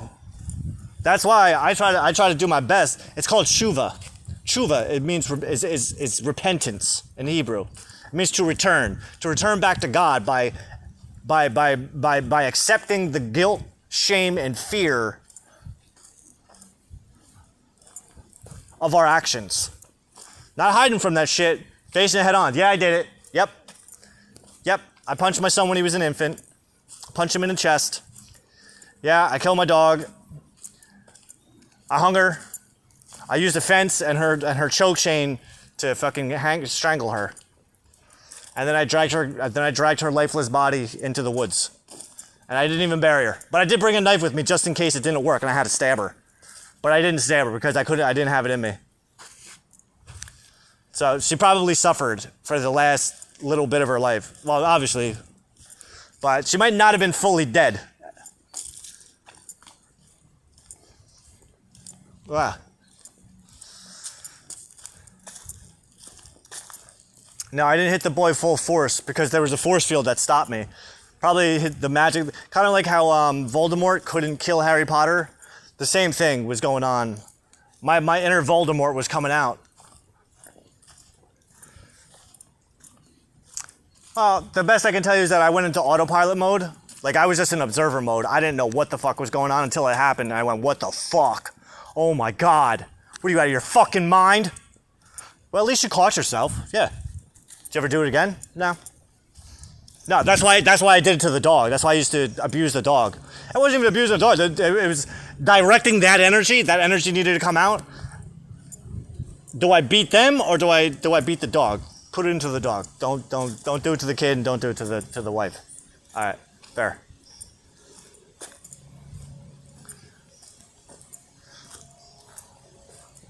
Now keep in mind, this year was my first year observing Rosh Hashanah and Yom Kippur. So I had 40 years.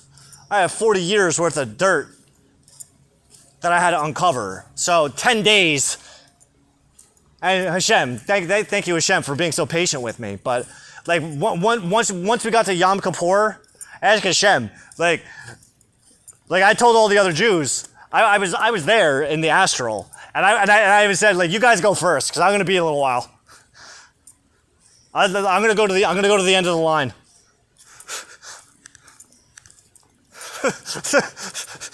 I got a fucking list. I got a 40-year list of sins I got to fucking atone for. Before God's court, before the judges. Trust me, you guys go first. Otherwise we're gonna be here for a really long time, unless you guys want to hear everything. But then, I mean, I do tshuva. Before I even knew what tshuva was called. I mean, that's something I already do. Like I had already been doing it. So once I found out that there was a holiday, there's a whole holiday, a whole week-long holiday, a 10-day long holiday devoted to fucking looking at your most looking at all your own cringe. That's what it should be. The 10 days of cringe. I love it. So after 10 days of staring into my own cringe. I mean, years of staring into my own cringe, but I threw it out to Hashem. I said, yo, give me all the cringe that nobody else can handle. If they can't handle it, give it to me. I was made for this job. Now, later on, did I finish? I had just finished my first run through of the 5 books of Moses, but I don't think I didn't pick up on the rights of the scapegoat, unless I did subconsciously, and it just was just natural. But in the book of Leviticus, when we learn about the rights of Yom Kippur, it's called the rights of the scapegoat. The head priest, the high priest of Israel, his job every year on the 10th day of the 7th month is to perform the rite of the scapegoat. And the rite of the scapegoat is basically the high priest has to take on all the guilt, take on all the shame, take on all the sin of his entire of his entire household. But not just his own household, his entire family. But then on top of that, he also has to take on all the guilt, shame, and sin of the entire nation of Israel. Everybody. Not just his own family. Himself, his brothers, his sisters, his mothers, his fathers, his children, in-laws, his neighbors, neighbors, cousins, brothers, aunts, uncles, nephews, third departed uncle, everybody. The idea is to clear the slate for everyone. So, right? So once a year, it doesn't, and that, now, mind you, that doesn't mean that you get to just live like a fucking jerk off every year. Because someone's gonna take on your shit. Oh, hell no. Oh, hell no. No, what that means is we are repenting and we're getting a clean slate so that we can do better this year than last year. Think of it like an annual report. Right? Think of it like a company, because the kingdom of Israel is meant to be run like a corporation. That's where the ideas came from. That's where the non-Jews, they got this idea for running businesses. Every business, the fucking kingdom of Israel is God's business. That's his corporation. He's the fucking CEO. Well, technically he's the owner, and the high priest / king is the CEO. But the CEO, it's the CEO's job to take on the responsibility of all the employees, regardless of rank. Because on Yom Kippur, no matter what your rank is, no matter what your bloodline is, every motherfucker is equal. There ain't no fucking there's no bureaucracy to fucking sweep things under the rug. Because ultimately, it's God and his divine beings, his divine entities, his divine children that, hey, you fucked up. You're going to fucking own up to it. Because, one, you're telling the high priest, you're going to the priest, and you got to tell the priest every fucking thing that you did. It's a confession of sins, right? It's just like doing a confessional for the Christians in the crowd. But, see, and that's how I think it works. That's how it works out in my head. It's like each like neighborhood, each town, each state, they have their designation of priests, and then ultimately it works up. It's like a trickle up effect. So everybody confesses their shit to the priest, then the priest confesses to the high priest, and then the high priest confesses before everybody. But while he's doing that, He also has his hand on the head of a goat. Kind of like a transfer of energy.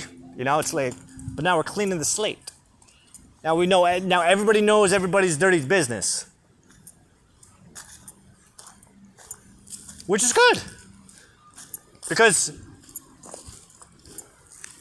if you know everybody's dirty business, then you realize, oh shit, that's what, I mean, I didn't do nothing like that. Did you hear what that other motherfucker did? Yeah, but I've done worse. Really? What'd you do? Oh my God. I had sex with a Dominican prostitute on my couch while my wife and my son were sleeping over her mother's house. That was pretty nasty. Well, escort. Protected. And there was a time I got a hotel room. Well, I made my friend's wife pay for a hotel room so that we could have sex. Like, really like nasty, like carnal sex. It was like 16 years of sex. 16 years of like sexual tension that kind of was released on that. Yeah. I told everyone but her. You know, I know she knew. I used to be afraid that she can read my mind. There would be times I'd be thinking about it while I'm looking at her. I'm like, fuck, she can read my mind right now. She knows. She's disgusted by me. As you should be. I betrayed the trust before I did it. I'm the one that's to blame. She didn't push me there. But now here's the ironic part is it's actually a good thing. I don't take it back. Like so now here's a part of tshuva that actually is pretty fascinating to me. And this is what I like about it so much, about the atonement process. Is yeah, those were bad things, but I'm glad I did them. Especially with my friend's wife, who was also my friend. And here's why. Because 10 years later, he needed that information. He needed to know that, like, he was in a really bad spot with her. He was in a really bad spot with her, and she was potentially seeing somebody. Well, not only was she seeing with somebody else, she hadn't been home in like fucking 3 weeks. 2 or 3 weeks she hadn't been home. He didn't know what the fuck was going on. I knew what was going on because somehow it became my business that she was sleeping over some other guy's house. And she was like having this other life with some other guy. But it's also no secret to me that she had been completely unfaithful to him for a very long time. Because one of we share friends, and one of her lovers is a friend of mine. And he would tell me. But I could never tell my friend about this. Because one, I don't know what I don't know. I don't know. Listen, man, like, that's a lot. But what I do know is that she did cheat on you with me. And I told him over a text. It wasn't like person to person because I had seen him a few times. This was back in 2018. I saw him on 4th of July, which is when he first told me what was happening. And then I saw him again like a couple weeks later at his house, and it was still going on. And he made me dinner. He let me smoke some pot, and I went home and I'm like, oh my God. Oh fuck. I have to tell him. Because he was like really in bad shape over it. I felt like he was in bad shape over it. Like I really felt for him. And because she won't return my calls. I don't know what the fuck is happening. Her clothes have been in the dryer for 3 weeks, and I don't know if she's ever coming to get them. I don't know. And when I went home, I had put a lot of thought into this. So like a day or so later, I was out with another buddy of mine. Yeah. Right. My buddy who I told his 26-year-old daughter that I was in love with her. Well, that I loved her. Because I did. That's what I felt. That's what I felt. And knowing everything that led up to that, on my end, I don't hold it against myself. I give myself like a huge pat on the back, and that's really what it was. That was a huge like step for me to be able to open up to somebody like that. That was like, whoa. We had known each other for a long time, and mostly I think it was just physical. But we did have I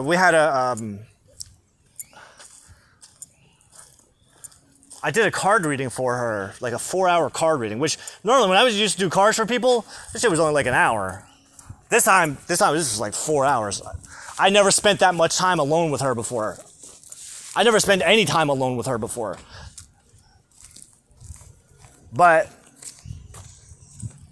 the more that we got to know each other through that reading, like we made plans, we were making plans, like it was intense. Like it wasn't just like a creepy old thing. It was more like there was actually concern in what was going on, because part of me was following up on the session that we had because it was really, really intense. Because she was at like a level that I had never met anyone at that place before. But it was nice. I like that little fling. That was the best. I loved it. I've waited years, so many years I had waited to go to have some kind of interaction with her where it's just the two of us. That was fucking perfect. It was so awesome. Oh, God. I used to think she was like the most beautiful girl in the world. Like, oh my God. And she has such a beautiful soul too. And that's what I was in love with. I was in love with her soul. Because I could feel that. You spend 4 hours with somebody during an intensive oracle card set reading, like, because I was working with the Demon Tarot, which is not a beginner deck. Those readings can get really intense because they go really deep. Because we're not talking about the demons outside of yourself, we're talking about the demons that are inside. So those readings, they can get really personal. And it was cool. It was cool being able to connect with her like that, but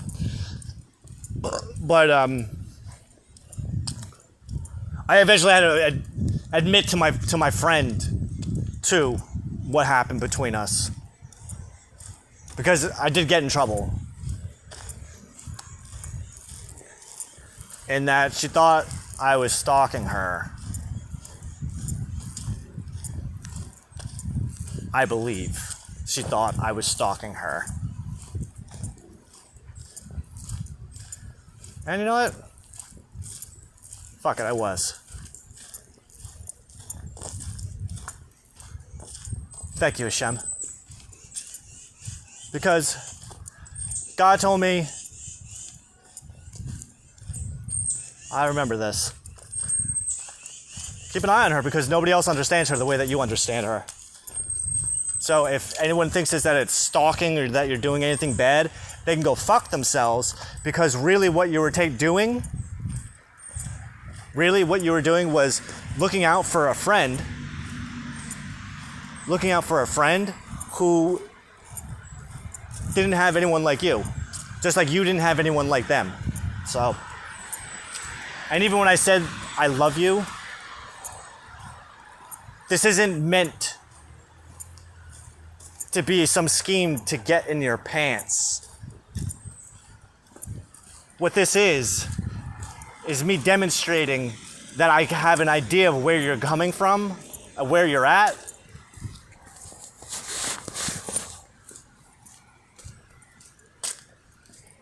And I'm here if you need me. So go fuck yourself. Hey man, a hot 24-year-old chick that I have been into since she was 16. But I'm also a married man. What are you, fucking out of your mind? Can't play like that. No, we can fantasize and we think about things, but I don't fuck around like that. Fuck out of here. And anybody who fucking would even think that I would do something like that, fuck yourself too. Because I know Derek better than anybody else knows Derek. And I know Derek is the sweetest sweetie pie ever. Ever.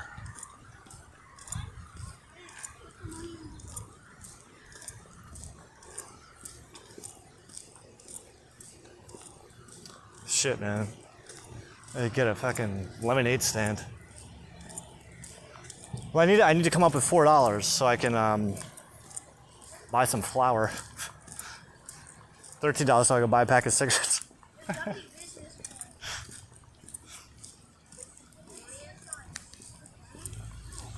How much money do you have? I got 54 cents. I've had 54 cents in my bank account for about 7 weeks now. Well, I think it might be 8 or 9 weeks at this point. I have to go back and check. But it's been a while. Technically, it was Passover Eve. It was the eve of Passover, the 13th day of Nisan, where I first went under $1. But right. So Yom Kippur, confessing sins and owning up to sins. I forgive you guys anyway for thinking that I was doing stalking. I forgive you guys. I forgive everybody for thinking I had nefarious plans for Amanda. And I'm sorry if I put up that. I'm sorry, Amanda, if I put off that vibe. But I don't have too much experience interacting with people, and plus I needed to work on my ability to have a friend-based relationship with a woman that I'm sexually attracted to. So it ain't easy, but someone's got to do it. So now back to the Hamas thing. We're talking about. Oh man, we're almost at the end. This can cut off any minute, any second. So the Hamas attack on the state of Israel, which is man-made. It was given to the Jews by the UN. Who the fuck is the UN? UN isn't God. I'll tell you that right goddamn now. Even Hashem, right? Hashem, did you make the UN? Well, right? Does the UN serve God? Not that I'm aware of. Does the UN serve the one God? They gave the Jews a state.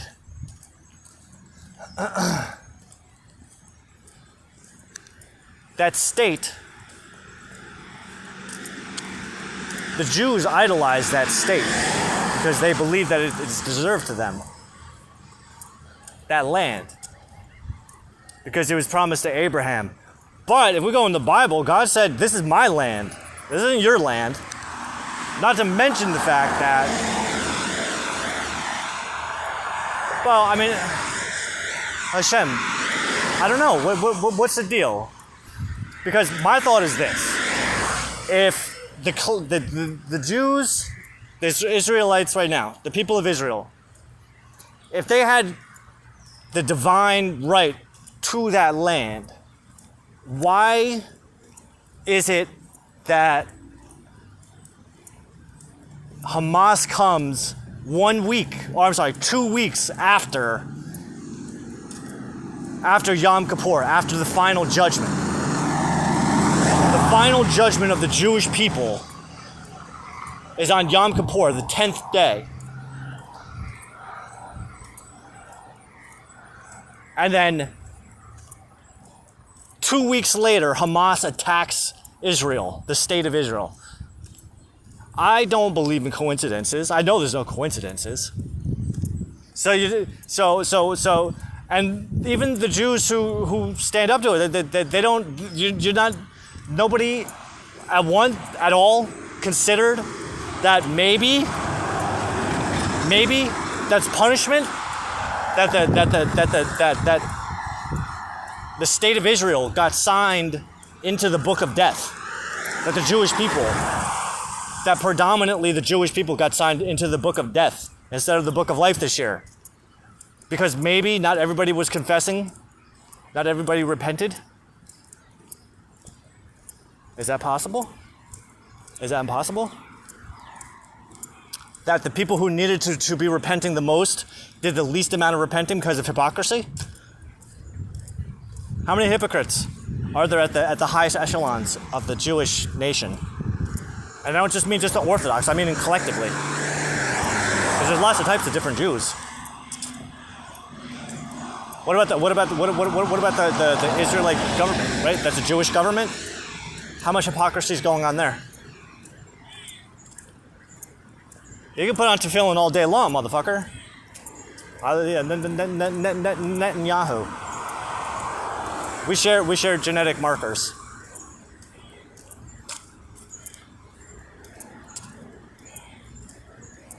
It's not a guarantee that we're related, but we do come from.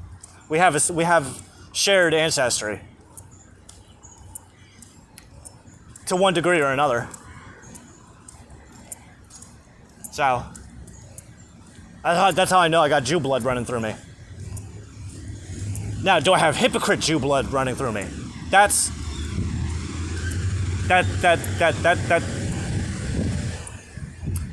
not an impossible idea.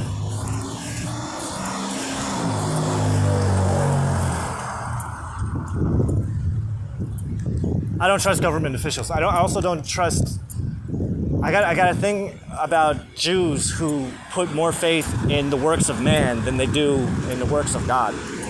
Now, why did God allow Hamas to attack the state of Israel, and why is it still going on?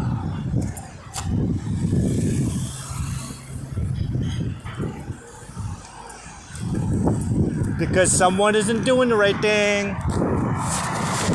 Because someone didn't do the right thing over the fucking course of Yom Kippur. God told me, it's in my journal, I got it all written down. God, in my journals, God even said to me, this is for you. I want you, this is for you to observe. To see the hypocrisy. He told me that this was all going to happen.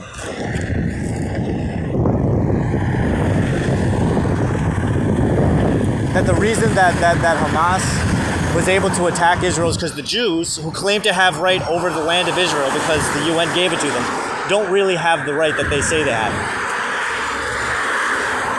Technically, that land, Israel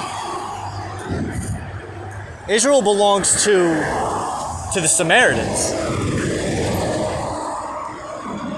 Jews don't have any claim over that, according to the Bible.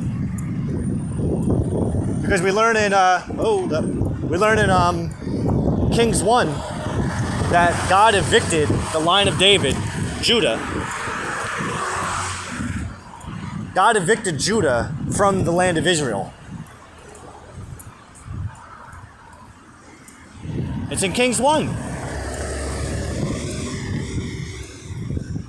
And he gave Israel, he gave full rights, the kingdom of Israel, to the line of Ephraim, who is the forefather of the people who are called the Samaritans.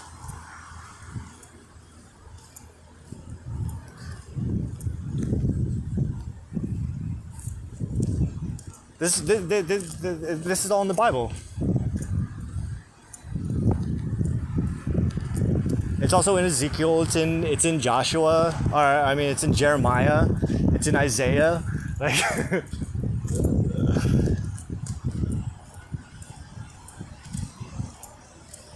maybe I can't say that it's not true, but how you doing, my friend? Hey, man, how are you? Doing good. What do you got? Right. What are you cleaning? Pink. Oh, tamarind? Yeah. Oh, very good. I got it. Yeah. Take it easy, man. You too, my friend. Someone who's gonna give me one. It's just good as hell. Oh, fresh too. Something. But it's all there. Maybe I don't know, maybe I'm more sensitive to it because I can see it, because I don't have, Jews are just like the Christians, from what I've seen. Don't think on your own. Don't try to interpret these things on your own. I was just reading chapter 5 of Ethics of the Fathers last night, and one of the rabbis points out that when plagues hit the Jewish people, this is because people are interpreting Torah the wrong way, implying that there's a right way. Now, I don't know what they think the right way. Well, these were the Sanhedrin. These were the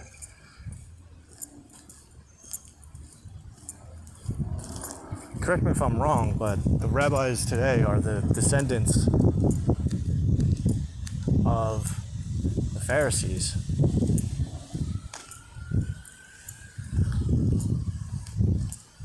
Same guys that hated Jesus because they didn't like his interpretations, because they were married to the oral tradition.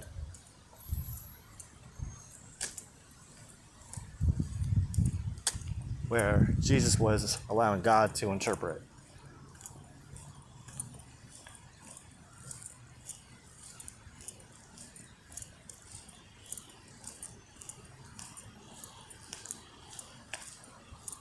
But yeah,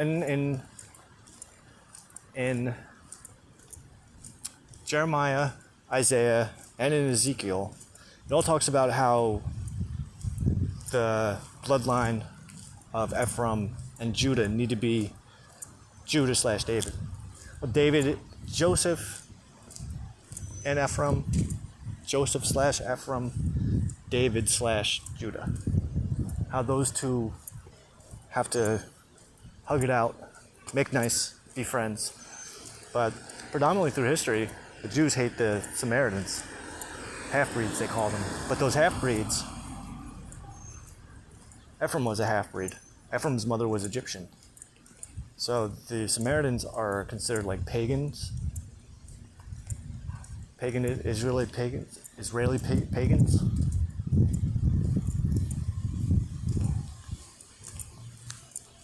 Where the Jews think of themselves as the purebloods. Meanwhile, Moab. Meanwhile, Ruth. Incest, baby. A lot of room to judge. I don't know what those relations are like today, but I presume it, well, considering the state of things, I'd have to say that they aren't much different.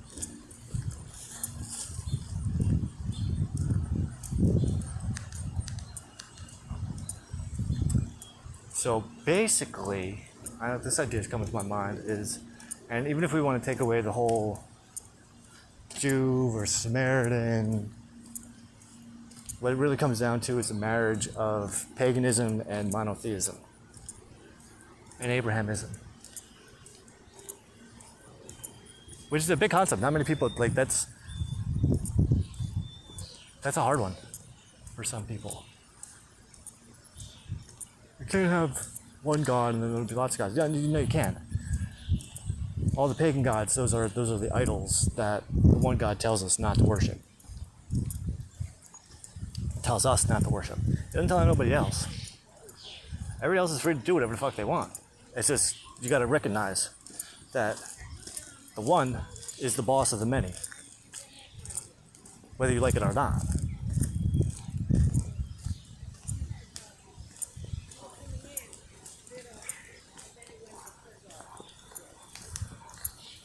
You know, we're talking.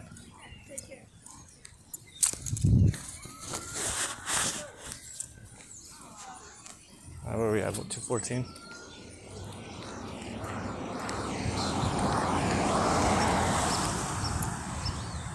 Myself. Alright. I gotta talk to my neighbor, so. Nice chatting with you. Thank you, Shem. This was a lot of fun. I like to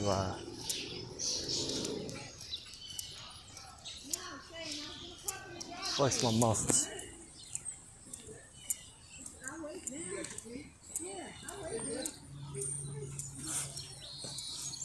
When I came back Buddy, just go get your car. when I came back from the store, You don't have to explain. I'm gonna move my car. hey, Hey, What's babe. up, brother? What's up, bud? How you doing? so the plumber had come and Go get your car. You don't have to explain. Yeah. All right. Yeah, 2 hours and 15 minutes. Not bad.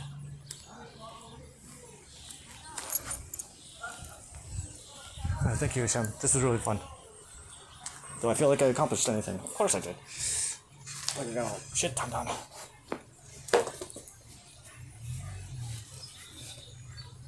And I realized. What? Oh, well, yeah. Gave me some ideas for Yom Kippur.